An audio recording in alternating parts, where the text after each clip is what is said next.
Fala galera, eu sou Thales Gomes e você está ouvindo o podcast do Papo de Gestão, um podcast do Gestão 4.0, no qual vamos compartilhar conteúdos exclusivos sobre gestão, growth e vendas com vocês. Aqui você vai aprender boas lições sobre liderança e empreendedorismo, lições essas que teriam me poupado de muitos erros nas Itaques na Singu. E no final, vai falar comigo o que achou no Instagram do @Thales Gomes. Me segue para mais conteúdos como esse. Um grande abraço.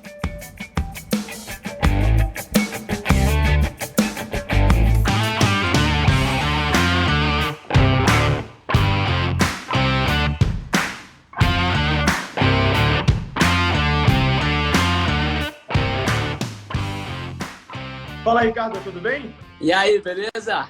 Beleza, mano. Porque você é um cara que começou de baixo ali na Ambev, né? Como é que foi ali sua trajetória? Se você fosse fazer um elevator pitch da sua carreira, como é que você descreveria essa trajetória meteórica ali na Ambev? Cara, eu saí de Londrina, no norte do Paraná, e acabei fazendo um intercâmbio, naquela época, né, em 1995, querer sair do Brasil, aprender inglês. E isso me abriu um monte de porta lá fora, porque eu acabei fazendo faculdade lá fora. E quando eu voltei para o Brasil, eu tive a sorte da Ambev estar sendo criada, né? A fusão da Brahma e da Antártica estava acontecendo justamente no ano da minha formatura. E aí acabei ficando, e não só fiquei, apesar de ter estudado marketing, eu entrei em vendas, porque vendas, na minha opinião, é sempre o melhor lugar para você começar a sua carreira. É ali que as coisas acontecem, né? É ali que você aprende como é que o negócio é feito e construído. Comecei ali, dei sorte também, de novo, de participar dessa expansão global. Quando a gente se juntou com a Belga Interbrew, eu acabei indo para Londres, depois de Londres, Toronto, depois de Toronto, Xangai, depois de Xangai, Nova York, depois de Nova York, Estado do México, e faz 1 ano e meio que eu voltei para o Brasil. Esse é o elevator pitch do Ricardo. Que tesão, cara. E, pô, morou no mundo inteiro. Cara, eu tenho uma similaridade com você. Duas coisas, né? Primeiro, um comentário que você falou que vendas, de fato, é um dos melhores, eu concordo, lugares para você iniciar a carreira. Tem um amigo meu que fala o seguinte: só existe uma profissão no mundo, vendedor. Né? Faça você o que você fizer. Se você não souber vender, você dificilmente vai evoluir ali naquilo que você se propôs a fazer. Então, concordo plenamente. E um outro ponto é que, cara, essa experiência que você teve, eu quero abordar isso um pouco agora, porque para o pessoal é muito interessante, de morar no mundo inteiro, é muito engrandecedor, né? Eu também tive a oportunidade, cara, a gente expandiu os Itaques para 35 países, fiz a maioria das expansões pessoalmente, morei na Ásia, na África, no Oriente Médio e tal. E para mim foi muito engrandecedor, culturalmente, aprender a lidar em ambientes corporativos, em vida pessoal, nesses locais. Ele traz uma antifragilidade que para mim foi muito importante. Sem dúvida. E é um negócio que, eu acho que além disso, o fato de você trabalhar em vários países, com várias pessoas de vários lugares, te deixa muito mais humilde também. Você se torna um cara muito mais vulnerável. Então, hoje, eu sou um líder muito mais vulnerável, que eu acho que é uma característica que muito líder precisa. E nessas horas de distanciamento social, por exemplo, de trabalhar de casa, coisa que eu também não estava acostumado no meu dia a dia aqui, mas que eu já tinha passado por isso, né, em outros lugares, em outros momentos da minha carreira, você consegue transformar isso numa fortaleza. Porque o que você falou é interessante, né? Olha só que maluquice, você tá pensando assim, pô, será que o cara sabe? E muita gente deveria estar pensando agora, pô, como é que eu me saio melhor dessa? Ou seja, como é que eu, agora que eu não posso encontrar a pessoa ao vivo, como é que eu transformo isso numa oportunidade? Eu vi isso acontecendo com loja de shopping, por exemplo. A loja, dependia do cliente para vir na loja, agora está vendendo pelo WhatsApp. E talvez tenha um monte de loja que não vai nem voltar, porque não vai querer pagar aluguel. Aprendeu, né, a vender pelo WhatsApp e o cliente adorou, porque não sai de casa, não se expõe, não paga estacionamento, enfim, não tem o risco de ser assaltado. Enfim, eu não sou contra shopping, mas eu falo, as pessoas se reinventaram. Quem sair na frente agora vai estar melhor, porque esse vai ser, sem dúvida nenhuma, eu não gosto da palavra novo normal, mas vai ser grande parte do futuro, vai estar baseado nas mudanças de comportamento de agora. Eu percebo, fazendo uma análise para mim mesmo, tá, cara? Eu não sei sua opinião, mas eu sempre fui um cara contra home office, né? E eu me apegava muito ao case de Yahoo, que eu falei, cara, o Yahoo já tentou fazer esse negócio, já deu errado, né? Então eu não posso assumir que eu vou ser mais inteligente que os C-levels do Yahoo, né? Então provavelmente isso vai dar errado. No entanto, hoje eu estou um pouco mais flexível. Eu falo assim, olha, dá para dar certo, só que eu não acho que é 100%. Eu acho importante que o time tenha uma convivência, que ele viva os problemas, que ele tenha capacidade ali de ter uma troca, que ele consiga falar sobre seus problemas, contar uma piada, falar de um meme, porque nesses momentos de interação que você cria bounds. E se tem um fator que é importante para uma empresa, né, é você ter um time unido. E se ele não tem um momento de convivência, ele vai se unir como? Então eu acho que dá para você fazer um meio termo, sabe? Como é a sua opinião sobre trabalho remoto? Se você fliparia seu time da Ambev inteiro para trabalho remoto? Cara, talvez eu e você, a gente vem na mesma escola, né? Porque há 6 meses atrás, se eu me perguntasse se eu acreditava em trabalho remoto, eu ia falar, não, imagina, isso não vai dar certo. Principalmente no meu ambiente, que é um ambiente de criatividade, né? De ideias, a gente está sempre junto com as pessoas. Eu sempre falo que as pessoas são a grande fonte de inspiração no meu negócio. E hoje a gente viu que não, é o que você falou. Que bom que a gente tem a humildade de reconhecer que, pô, dá para dar certo, dá para fazer melhor. Eu te dou alguns exemplos. A gente é muito mais pontual. Eu não sei se você percebeu isso. Você atrasa 5 minutos. Você não tem trânsito para atrasar mais, né? Exatamente. Então, isso, a gente ganhou eficiência, porque a pontualidade te deixa muito mais eficiente. Eu acho que a gente ganhou também na eficiência de produtividade na reunião. Ou seja, você vai direto ao ponto, você é mais pragmático, você busca uma solução mais rápido. Né? É igual, tem muita empresa que começou a tirar a cadeira da sala de reunião. Não sei se você já viu. Exato. Né? Já vi essa. Reunião sem cadeira para o cara tomar a decisão mais rápido. Bill Gates faz isso. Ele faz stand-up meetings, né? Exatamente. Então, eu acredito muito nessa solução híbrida. Eu acho que a gente está aprendendo bastante para agora. Dá para ser 100% remoto? Eu, particularmente, não é nem que não acredito. Eu não quero. Eu não quero viver um mundo onde eu não interajo mais com os seres humanos. Aí é a minha opinião. Exato, eu também não. Uma dúvida que eu tenho. Vocês têm uma cultura organizacional, talvez uma das melhores do Brasil. Né? Você tem um negócio que eu emulo de Ambev, é a cultura organizacional e sua cultura de construção de processos. São muito eficientes. Metodologia Falcone, ali, bem eficientes em construção de processos. Né? Uma coisa que eu sei que o time de vendas faz, que é muito legal, né? Aquele bate-bumbo de manhã ali, aquele grito de guerra e tal. Como é que está sendo isso agora? Está sendo virtual esse negócio? Não, para te falar bem a verdade, antes da pandemia, isso era algo que já vinha mudando, porque a gente também está vendo uma evolução nessa força de vendas, né? O celular, a digitalização do nosso negócio está trazendo eficiência para esse processo. Então, o futuro dessa função é muito mais um consultor de portfólio, de produto, como é que esse vendedor, essa vendedora ajuda o bar, o restaurante a ganhar mais dinheiro, aumentar o tráfego e assim por diante. Então, a gente está passando por uma grande evolução que está vindo através da tecnologia, que a pessoa deixa de bater bumbo, continua com a mesma cultura, só que agora ela passa mais tempo se preocupando com o cliente para tentar fazer com que o cliente ganhe mais para a gente vender mais. Então, a gente está aprimorando e sofisticando o nosso processo de vendas. Isso aconteceu antes da pandemia, a pandemia agora acelerou isso. Que é o que está acontecendo com tudo, se parar para pensar. Né? A pandemia, poucas coisas novas foram criadas até agora. Isso é uma aceleração de muita coisa. Pega, por exemplo, e-commerce para cerveja. É um negócio que a gente não é que a gente não acreditava, mas a gente não fazia. Eu me lembro quando o Zé estava nascendo. O Zé estava nascendo com o Pedrão. Você deve conhecer o Pedro pra caramba, né? O Pedrão, pô, a gente sentou numa mesa um belo dia aí na Ambev, acho que era 2013. Aí o Pedro, cara, eu tô com uma ideia aqui, na época desse táxi, de vender umas cervejas aí dentro do táxi, por que a gente não faz um play e tal? E aí eu falei com ele, pô, por que você não faz um negócio de delivery? Nasceu numa mesa de conversa ali, velho. A ideia do Zé. E os caras tocaram, botaram no ar mesmo, se eu não me engano, foi até a Ponto Mob que fez a primeira versão lá do Zé Delivery. E para quem não sabe, o Zé Delivery é um aplicativo que você pede aí produtos da Ambev. Ali, isso aí. E é especializado no delivery de bebidas, principalmente cerveja, e a gente usa a rede de bares da sua região para te abastecer. Então é um ganha-ganha. Uma dúvida que eu tenho, viu, Ricardo? Porque isso é muito diferente para empresa para empresa. Você é VP de marketing lá da ABI, né? Então, o seu dia a dia, especificamente, como é que é teu bate-bumbo ali no dia a dia? O que você faz no dia a dia? Cara, o que está no seu prato? Eu tenho, talvez, eu trabalho um pouco diferente da média das pessoas no marketing, porque eu acredito num processo, não sei se é melhor ou pior, mas é o que eu acredito. Eu gosto de participar muito das sessões de ideias. Eu não participo muito da execução. Eu sempre falo que a reunião que eu tenho que estar é a primeira reunião sobre aquela ideia.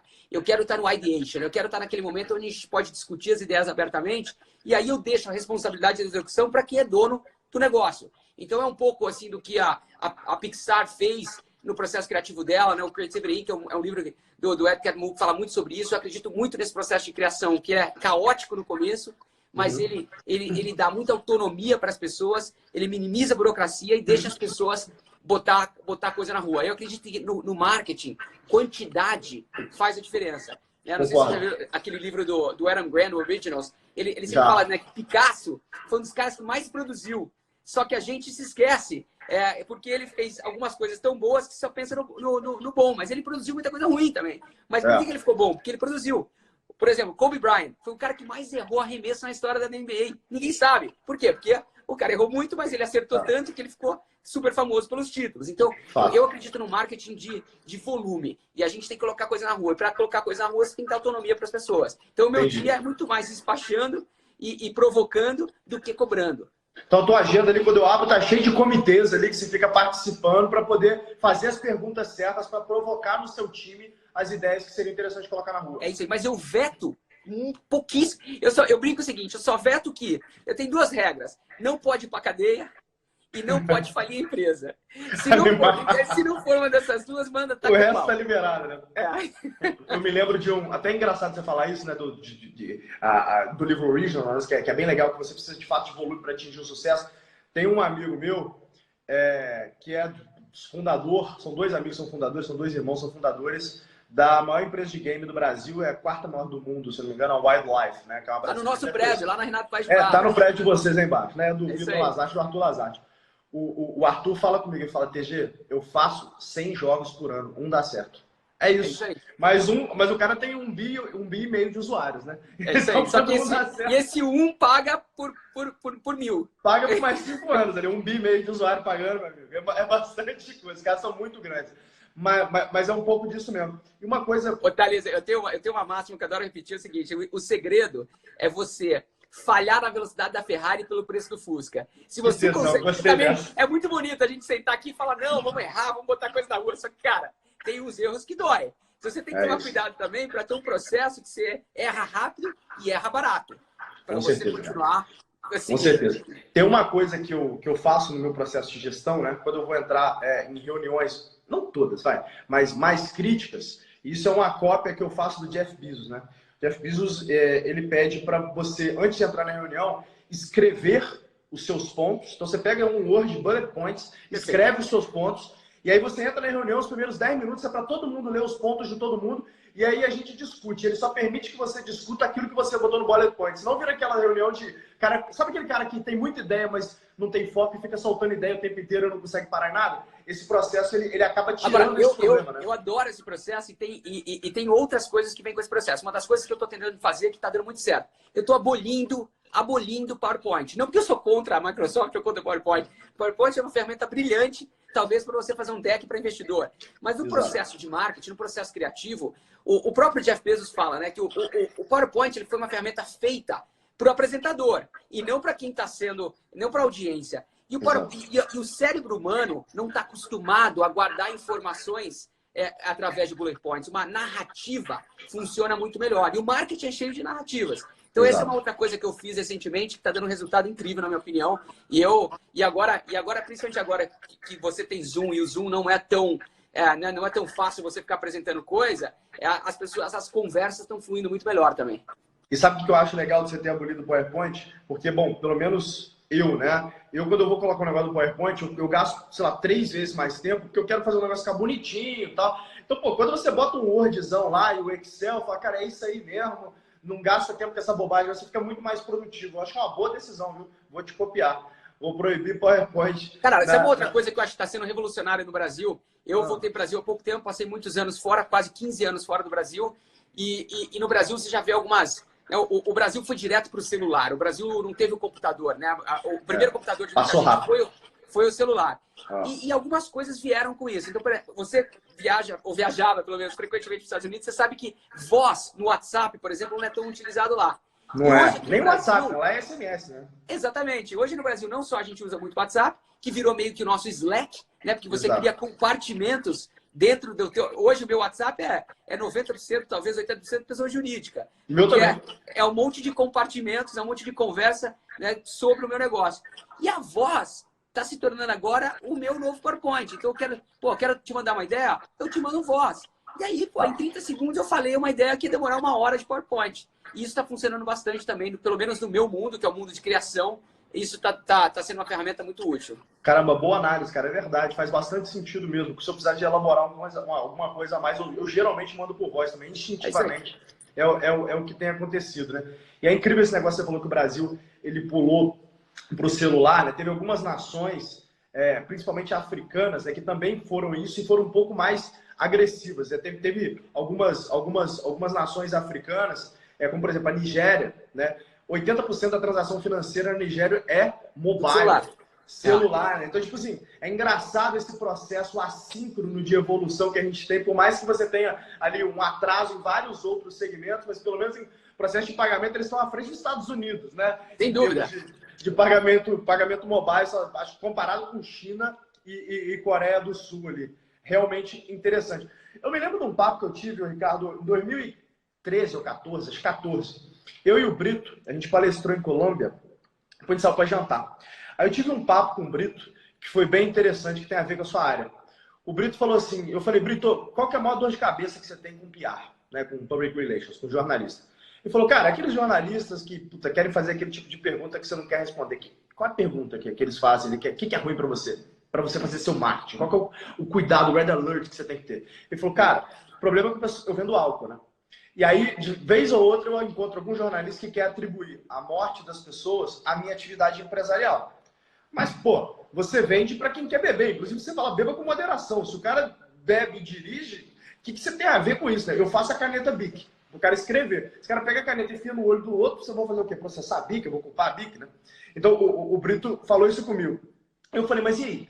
Né? Qual que é a resposta que você dá para esses caras? Ele falou, olha, eu falo para eles que eu moro no planeta Terra, né? Então, meus filhos estão aqui, minha esposa está aqui, minha mãe está aqui. Então, eu não quero morar num lugar, eu não faço negócio aqui no mundo e vou para Marte dormir, né? Então, obviamente, eu me preocupo com essas questões, mas são coisas que fogem do meu controle. Eu imagino que isso acaba batendo um pouco para você na hora que você está fazendo marketing, né? A indústria de bebida alcoólica, ela teve que se reinventar muito ao longo dos anos, principalmente década de 90 para cá, que a gente começou a ter uma politização maior de tudo, né? Principalmente desses assuntos, e você teve que se inventar e trazer muita criatividade para poder vender, né? E aí uma percepção minha, eu quero que você discorra sobre isso, mas a percepção que eu tive é que vocês começaram a fazer vendas mais passivas, ou seja, deixa eu patrocinar mais eventos, deixa eu estar em experiências para ter um brand recall ali e eventualmente isso virar venda. Está sendo essa percepção? Qual que é o processo que você tem hoje para poder vender o seu produto através do marketing sem ser uma venda agressiva, sem ser uma venda que esbarra nesse viés ideológico que a gente tem visto Não, você tem razão. Eu acho que tem várias coisas que a gente está fazendo, várias coisas que a gente já fez e a gente segue, na minha opinião, no caminho certo. A primeira boa notícia é que a cerveja ela está num grupo de bebidas alcoólicas com muito menos álcool do que outras. Então, você consegue ter muito mais moderação com a cerveja e por isso que a cerveja é tão amada no Brasil. Porque você consegue manter essa moderação e a gente preza muito isso. E a gente cria regras para a gente mesmo. Então, por exemplo, você pode consumir bebidas alcoólicas no Brasil com 18 anos. A gente não coloca em nenhuma propaganda nossa, a gente não patrocina ninguém que tem menos que 25 anos. Então, a gente criou essa regra para justamente coibir um potencial uso abusivo ou até um uso indevido do nosso produto. Então, a gente está sempre olhando isso. A gente não quer, obviamente, nunca ter um consumo irresponsável. Nenhum consumo irresponsável vale aquela venda. Então, a gente cuida muito da categoria, a gente faz muito pela categoria e a gente sabe que, no final do dia, o cliente, o consumidor é o nosso maior ativo. E aí, falando da transferência disso para a comunicação, a primeira coisa é que eu acho que a gente evoluiu muito em como a gente se comunica. Hoje, o nosso marketing é muito mais real. O digital nos ajudou a falar com as pessoas certas, na hora certa, na maneira certa. E eu acho que o que o digital fez foi passar para a mão do consumidor a possibilidade de criar conteúdo. Então, as experiências hoje ajudam a gente a capturar esse conteúdo e maximizar o alcance. E aí, se você me perguntar qual é o futuro do marketing, pelo menos o nosso marketing, eu vejo duas coisas acontecendo. Um marketing muito mais social. Eu acredito que a marca do futuro é a marca que ela comunica o propósito dela, mas ela faz a diferença na tua vida. E eu acredito que as marcas vão ter esse papel na vida das pessoas, principalmente em um país como o Brasil. E mais, eu acredito que no futuro a publicidade e o entretenimento vão andar muito mais perto um do outro. Porque eu acredito na publicidade que não interrompe e sim a publicidade que entretém. Logo, eu vejo um futuro muito bom aqui no Brasil para você transformar celebridades em canais de venda. Cara, concordo plenamente, cara. Inclusive, o meu sócio, a gente tem, no nosso grupo de empresarial, a gente tem um braço de educação, né, que chama Gestão 4.0. Eu não sei se você conhece o Alfredo Soares, que é o fundador da X-Tech, quem é? Ele é um monstro de vendas. E ele eu fala isso na aula dele. Eu sei quem é. Ele fala isso na aula dele, cara. Ele fala assim, cara, você tem que transformar, inclusive, não só celebridades em canal de vendas, mas ele falou transformar o seu cliente em canal de vendas. Para ele, a campanha de marketing perfeita é aquela que o cliente posta no feed dela, falando, olha que legal esse negócio, né? Porque aí você está tendo uma pessoa com, sei lá, 600 seguidores, 500 seguidores, que é uma pessoa normal, são os amigos dele, pessoa sabe que esse cara não faz post pago, que não tem um bias ali, que alguém pagou para ele fazer aquilo, é porque ele realmente gostou daquele negócio. A recomendação desse cara, às vezes, vale mais do que de um cara que tem 1 milhão de seguidores. Né? Que o cara sabe que ele vai ver uma propaganda. O KPI que eu sigo que eu tenho uma obsessão por esse KPI, que a gente chama de Earned Media, que é a mídia conquistada. Uhum. Eu particularmente tenho uma obsessão, porque esse GRP ou esse CPM aí, ele não tem preço quando alguém fala do teu negócio. E aí quando você fala do teu braço da gestão 4.0, que eu admiro muito, eu sei que você é um cara que defende a educação, e eu vou fazer um ponto aqui que talvez você concorde só 50%, mas eu acho que no final você vai gostar, é que eu acredito que o que vocês estão fazendo é revolucionando a educação. Eu, por exemplo, no futuro, eu prefiro muito mais pegar um cara que fez a tua escola de gestão do que um cara que fez uma faculdade mais ou menos de 4 anos, entendeu? Então, eu acho que o que vocês têm na mão é a possibilidade de democratizar a educação no Brasil e em pouco tempo entregar muito mais qualidade. E eu acho que essa pandemia está trazendo essa oportunidade para vocês e vai abrir muita oportunidade na educação. Porque se você tirar a foto, né, da sala de aula de 40 anos atrás e comparar com a sala de aula de hoje, é a mesma coisa. E vocês não. Vocês estão fazendo educação para 2020, em 2020. Exato. Então, eu particularmente acredito que vocês vão formar, talvez, os próximos grandes líderes do Brasil dentro da gestão 4.0. Obrigado, cara. Realmente, assim, a gente se preocupou muito quando a gente estava construindo esse processo, que a gente pensou assim, cara, como que eu construo um negócio que, sei lá, que pega uma fera igual você e eventualmente tem novidade para você? Então, o que eu posso construir para poder trazer novidade para essa pessoa e mais? Trazer alguns anos de experiência para aquele, sei lá, cara que acabou de virar diretor, então aquele cara de 32, voltou do MBA, acabou de voltar a virar diretor, e falta prática em rodar uma campanha com influenciadores e rodar uma campanha onde o KPI principal é o Earned Media, por exemplo, para você é normal, mas para um cara que às vezes está chegando no mercado agora e nem sabe o que é isso. Então, trazer essas ferramentas a gente enxerga que de fato é importante. Apesar de que eu defendo pra caramba a universidade, defendo pra caramba o conhecimento técnico tradicional. Por quê, Ricardo? Porque o negócio é o seguinte, 1%, que sou eu, sou você, né, algumas pessoas aí, a gente não precisaria ali de faculdade para poder... Você, se você não tivesse estudado nos Estados Unidos, provavelmente você faria a mesma coisa que você está fazendo, tá? Pra você ficar curioso, estudioso e tal. Agora, a gente não pode julgar o resto dos 99%, que talvez o cara não tem nem sei lá, habilidade para poder selecionar o conteúdo que ele tem que estudar. Então, é por isso que eu defendo ali, mas... De qualquer forma, estamos bem alinhados nisso. A gente tem um propósito grande ali de trazer mais rápido aquilo que importa. Então, tirar a bullshitagem teórica e falar, isso aqui não importa. O que importa é isso aqui, ó. Você sabe então que são os KPIs que você tem que analisar? Você sabe quais são as ferramentas que você tem que usar? É isso aqui, ó. Toma aqui um framework aqui para você. Ou seja, você traz uma eficiência. Muito você falou da cultura da Ambev, né? O que a cultura da Ambev fez lá atrás foi trazer eficiência a muitos processos que já existiam.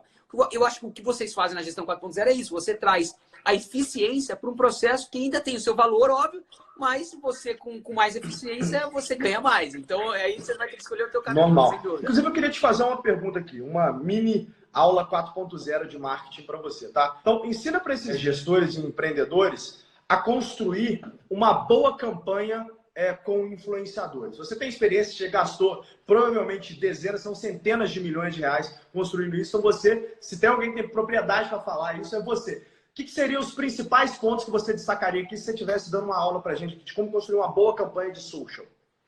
Cara, em primeiro lugar é o seguinte, você tem que partir do teu produto. Eu estou partindo do princípio também que o produto já é bom, enfim, né? Que o básico tem que estar ali. Então, óbvio, o básico é um bom produto escalado. Exatamente, de cerveja, vamos pegar a roupinha de criança. E você está no interior, talvez, de Minas Gerais, você tem uma loja, você tem uma marca e você tem roupa de criança. Então você já tem um produto bom, você já sabe quem é o teu alvo, né? E aí você tem que... Eu começaria vendo em que ecossistema essas pessoas vivem. Eu acho que a grande oportunidade que a gente tem hoje é que pega, por exemplo, o TikTok. Eu pegaria uma rede que tem profundidade nesse target, né, nesse público-alvo. Então, em primeiro lugar, eu escolheria a mídia a mídia certa para você colocar esse dinheiro. E aí, quando você fala de uma estratégia social, de um influenciador, você tem que pegar alguma pessoa que represente o propósito, a verdade da tua marca. Eu acho que muitas marcas erram porque elas vão em alguém que elas acreditam que seja aspiracional, mas não traduz o valor da marca delas. Então, muitas vezes você tem... É muito melhor você ter mais gente.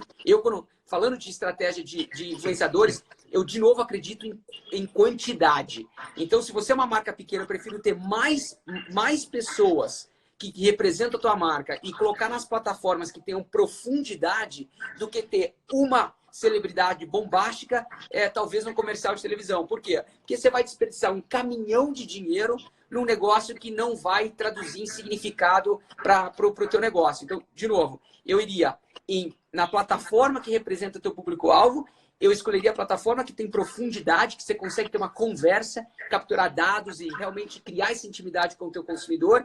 E, se possível, eu colocaria mais pessoas pagando menos do que uma pessoa pagando mais, para você ter um alcance, para você maximizar o teu alcance. Assim, em 30 segundos seria isso. Baita aula 4.0. Cara, vai muito na linha do que você falou, né? Ou seja, eu quero ter vários arremessos para eu acertar algum. Eu acredito bastante nisso também. Na Singu, a gente já testou fazer isso, tá? Pegamos ali Gabriela Pugliese, pegamos tipo essas influências mega bombadas e fizemos campanha, gastamos bastante grana, fizemos campanha, deu um resultado X. Aí depois a gente falou assim, cara, vamos pegar as micro-influências, só aquelas 5, 10 mil seguidores que custa 20 avos do que custou a grande influenciadora e vamos fazer um monte. Cara, o resultado foi 3 vezes e meio melhor. É isso aí. 3 vezes e meio. Você está certíssimo quando você fala que você tem que spread mais essas amostragens para conseguir achar. Se você fosse elencar hoje seus 3 principais canais de vendas hoje na Ambev, Ricardo, quais são? Cara, a gente tradicionalmente está num negócio que a gente depende de um intermediário para vender, né? Então, hoje, bares, restaurantes, supermercados são, obviamente, nossos maiores canais de venda e vai continuar sendo assim. Dito isso, a nossa maior oportunidade, na verdade, não está em mudar o nosso canal de venda, está em conhecer melhor os nossos consumidores. Porque como a gente sempre dependeu de alguém para vender, hoje eu não conheço meus consumidores, porque eu não tenho esse dado. Então, para te falar bem a verdade, não acredito que a nossa grande oportunidade está no canal de venda, e sim em conhecer mais os nossos consumidores. Tem um ponto aqui que, na verdade, eu te fiz a pergunta errada. O que eu quero saber é o seguinte, os canais de marketing que você usa, que para mim eu chamo de canal de venda. O canal de comunicação, os canais de marketing para você fazer os seus anúncios, assim, para você coletar seus leads. Quais são esses 3 principais canais hoje? Bom, vamos lá. Essa talvez vai ser uma outra aula aí. Vamos lá. O maior erro que as empresas cometem no Brasil hoje, quando a gente fala de orçamento de mídia ou orçamento de marketing, e você tem razão, todo real de marketing deveria gerar em algum momento uma venda. Então você constrói marca para vender amanhã. Mas o maior erro que as empresas cometem é o seguinte, você deveria sempre fazer um orçamento de mídia de acordo com a atenção do consumidor.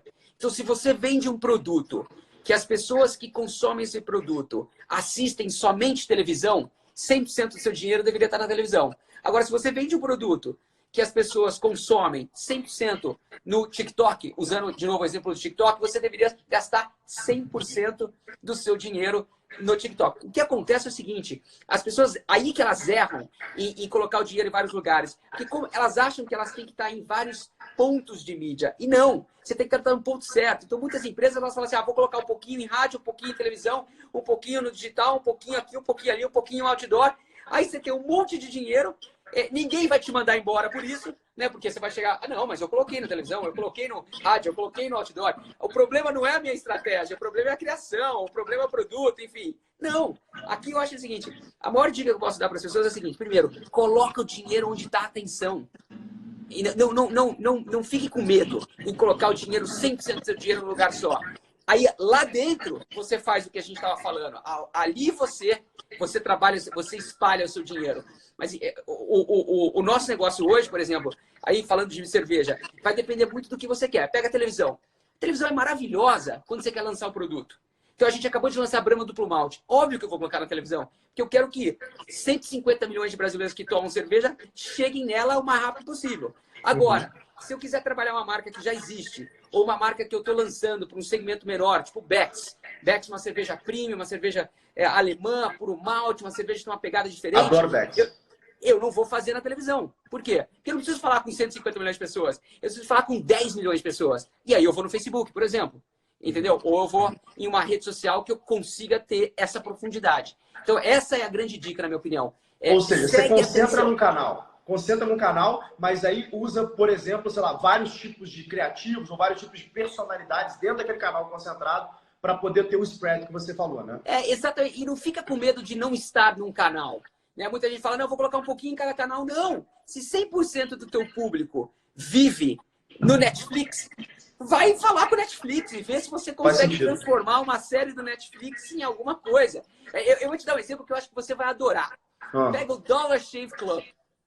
Você conhece muito bem a história do Dollar Shave Club. O Unilever comprou, by the way. Exatamente, pagou $1 bilhão. $1 bilhão. Eles fizeram... Você deve conhecer a história, para quem não conhece, eu vou contar rápido. Conta. Eles fizeram um vídeo no YouTube. E quem fez foi o próprio fundador, o CEO da companhia. Eles fizeram um vídeo de YouTube. E isso criou a companhia. Com um vídeo de YouTube, eles conseguiram atingir 100 milhões de pessoas. Dessas 100, 10 milhões compraram. Eu estou inventando os números novamente. E aí, com essas 10 milhões, eles conseguiram vender a empresa depois de alguns anos por $1 bilhão. Então, imagina só. Que maluquice. Fizeram um puta business de assinatura com um vídeo no YouTube. Isso é verdade. São puta case mesmo, cara. E eu acho que vai muito de encontro com o que você está ensinando aqui desde o início, né? Se você concentrar um pouco o esforço num canal, mas aí dividir também, eventualmente, em subcanais, né? Que seriam essas construções dessa celebridade. Você falou um negócio, cara, que me chamou a atenção, que eu queria falar um pouco de carreira também, porque muitos do que estão nos ouvindo agora são também pessoas, são executivos, né?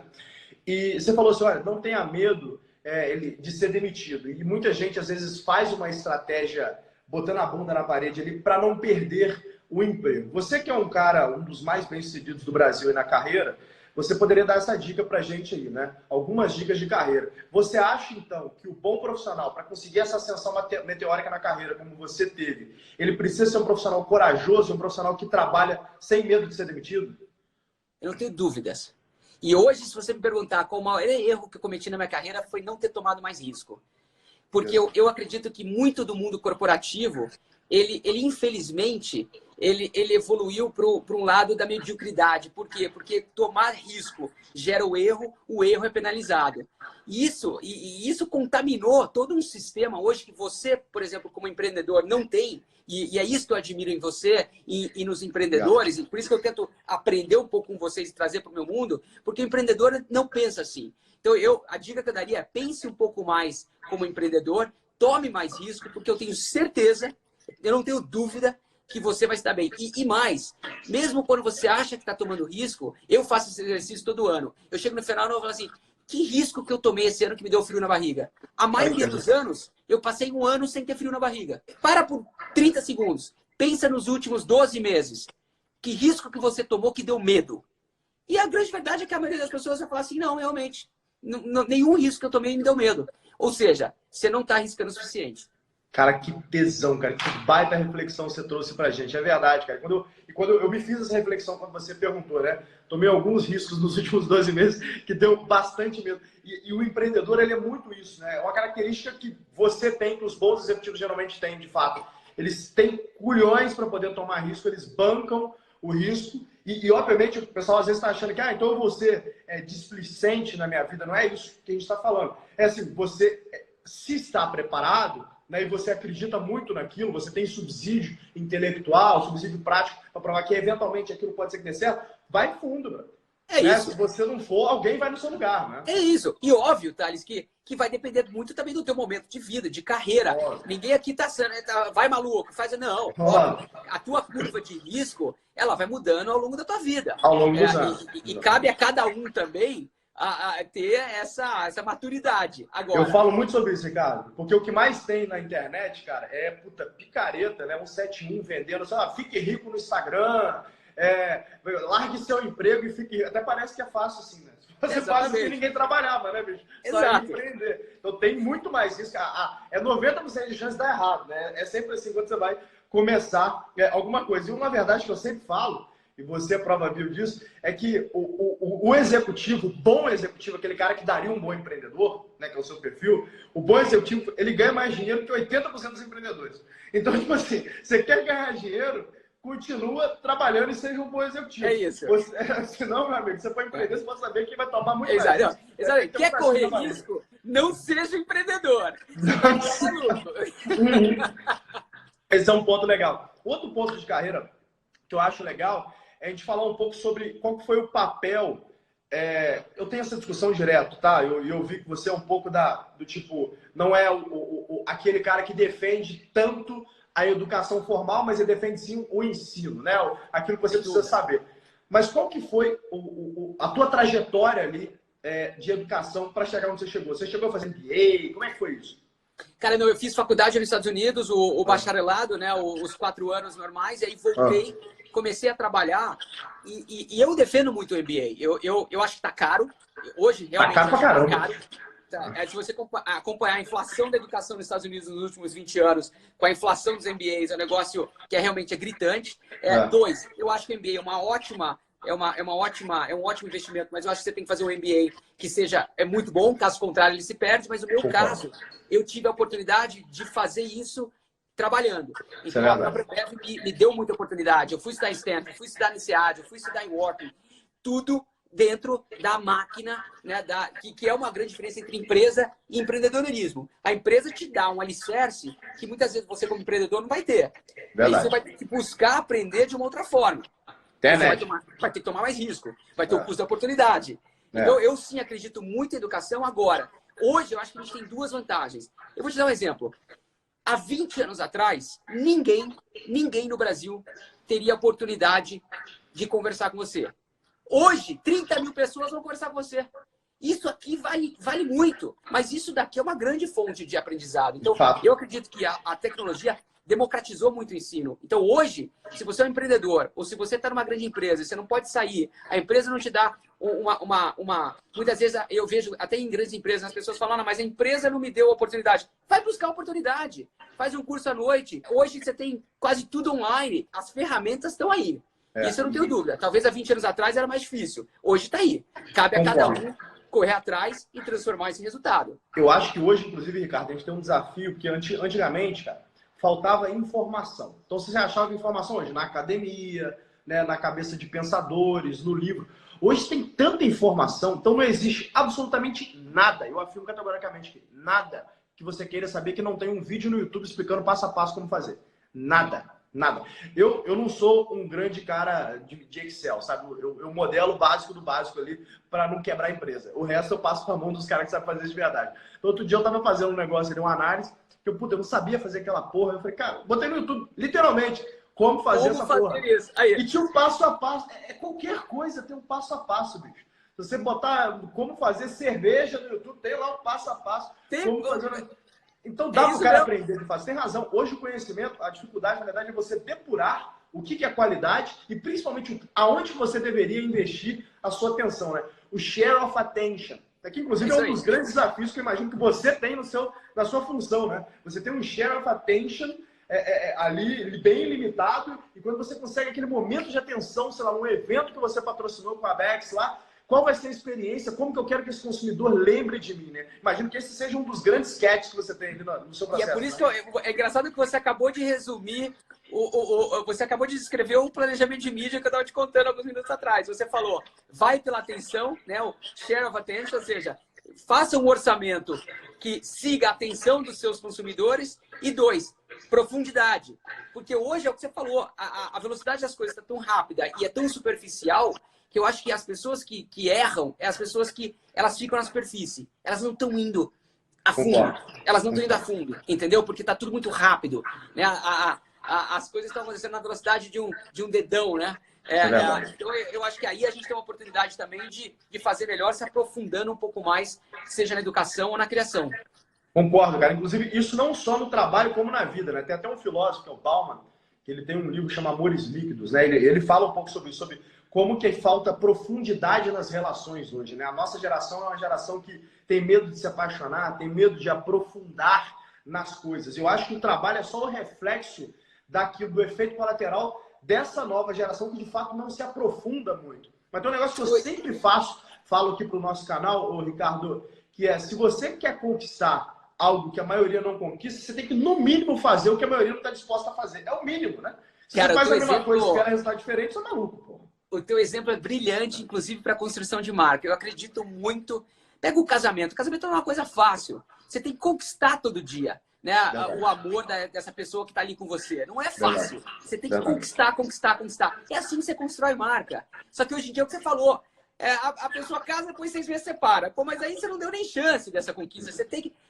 muitas pessoas desistem antes de conquistar. Uma marca é construída dessa forma. Você tem que ter muita consistência por muito tempo, e aí você, em algum momento, você vê que você está colhendo esses frutos. Mas não é um negócio que acontece do dia para a noite. Você já criou empresas, você sabe. É muito difícil você criar. É que as pessoas tendem a definir o sucesso como se fosse overnight, né? Ah, não, deu sorte. Não, cara, é uma conquista diária que você tem que ter. Então, a sua descrição de um relacionamento, do amor, é o que acontece na construção de uma marca.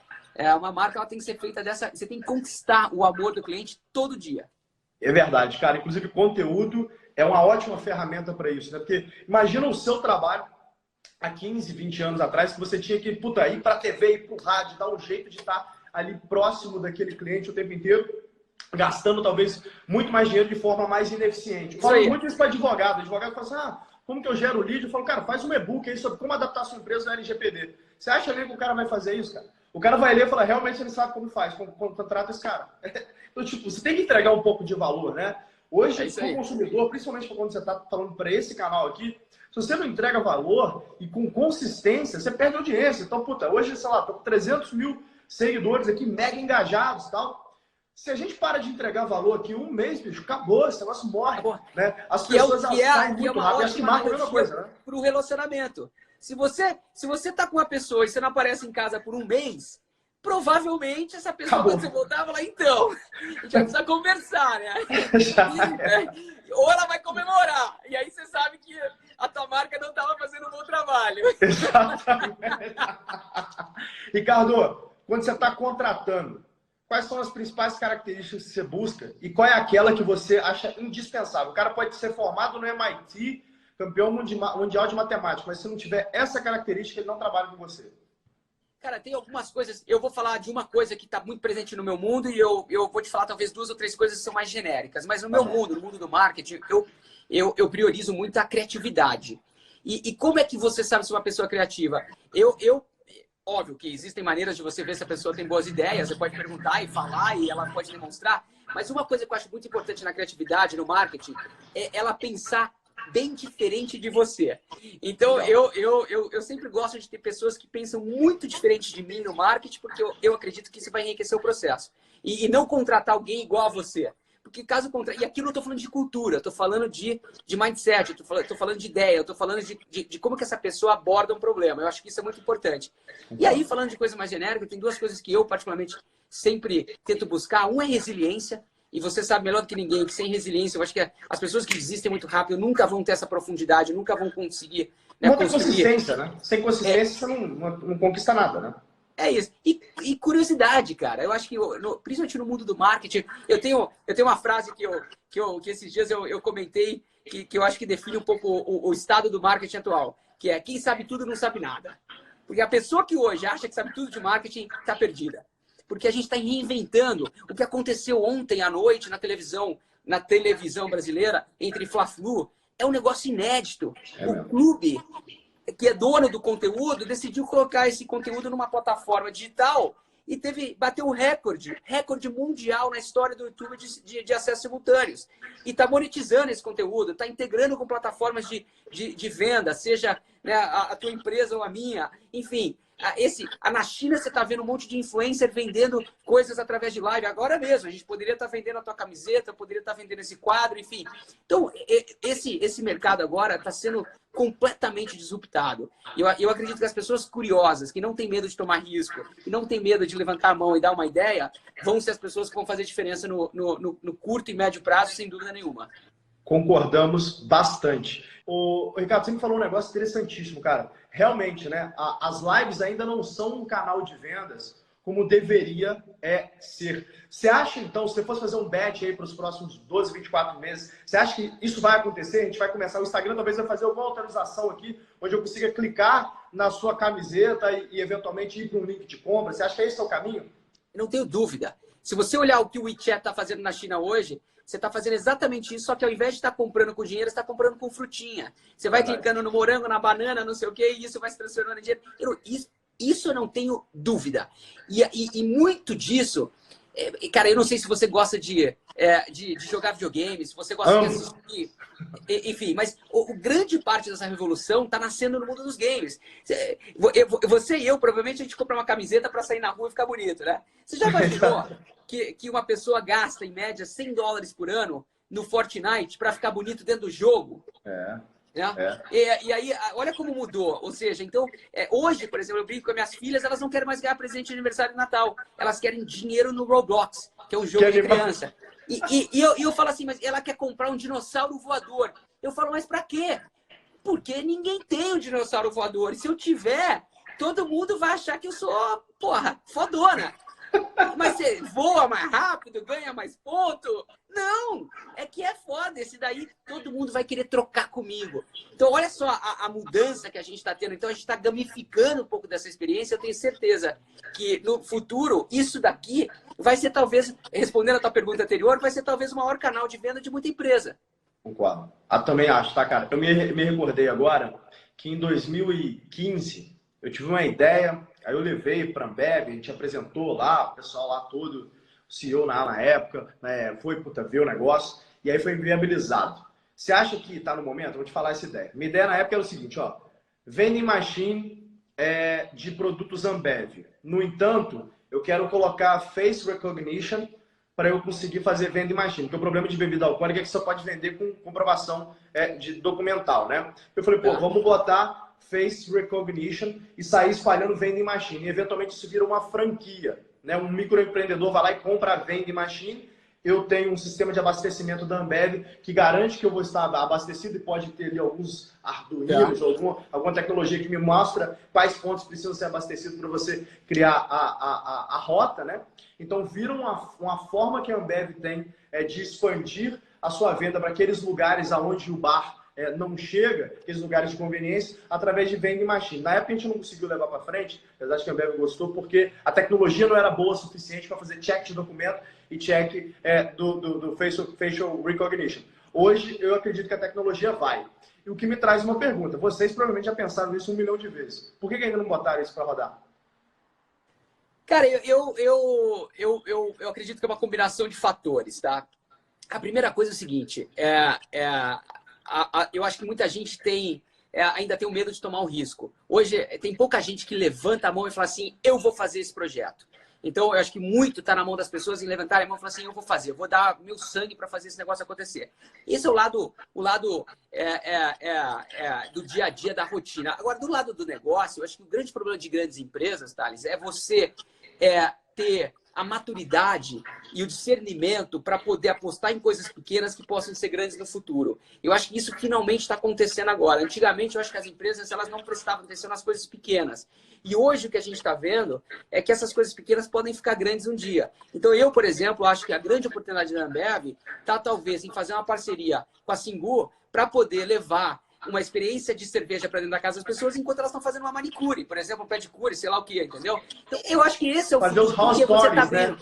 É isso aí. Você está abrindo um novo canal, você está falando com um novo consumidor, você está conhecendo essas pessoas. Então, eu acredito que muito disso era porque talvez lá atrás o mindset era diferente. Mas eu não tenho dúvida que está mudando e eu não tenho dúvida que esse é o futuro. Legal, conveniência. Cara, legal. É uma coisa que as pessoas me perguntam sempre, quem que é o maior competidor da Ambev? E as pessoas vão falar uma outra cerveja, provavelmente. Eu falo, não. O maior competidor da Ambev no futuro é a Magazine Luiza, é a B2W, é o Amazon, é o Mercado Livre. Por quê? Porque eles estão construindo uma tubulação para tua casa. E eles sabem tudo de você. Amanhã, se eles quiserem colocar cerveja lá, eles vão colocar e eu não vou vender mais. Então, exatamente, eu acredito que essa conveniência, essa intimidade com o consumidor que você consegue através de dados é o futuro de qualquer negócio. Concordamos. Que aula, hein, seu Ricardo? Você tinha que dar essas aulas no Gestão 4.0 com a gente lá. Pô, antes eu tenho que fazer o curso, porque eu tenho muito que aprender com vocês. Aí depois que eu fizer o curso, eu vou... Você sabe que tem várias edições, várias não, para ser sincero, nas últimas 5 ou 6 edições tem gente da Ambev lá com a gente da ZIEX, tem bastante gente lá. Eu vou te convidar, eu quero que você vá lá fazer com a gente, eventualmente, inclusive, participar de um produto novo que a gente vai lançar agora, que é o G4 Sales. A gente está fechando o time de professores. Acho que você seria um cara legal para participar ali com a gente. Vamos falar no privado. Queridão, muito obrigado pelo seu tempo, doar essa hora aqui para dar essa mentoria para a gente. Foi ótimo. Grande abraço. Fica com Deus aí, cara. Você também. Beijo. Tchau. Até mais. Valeu.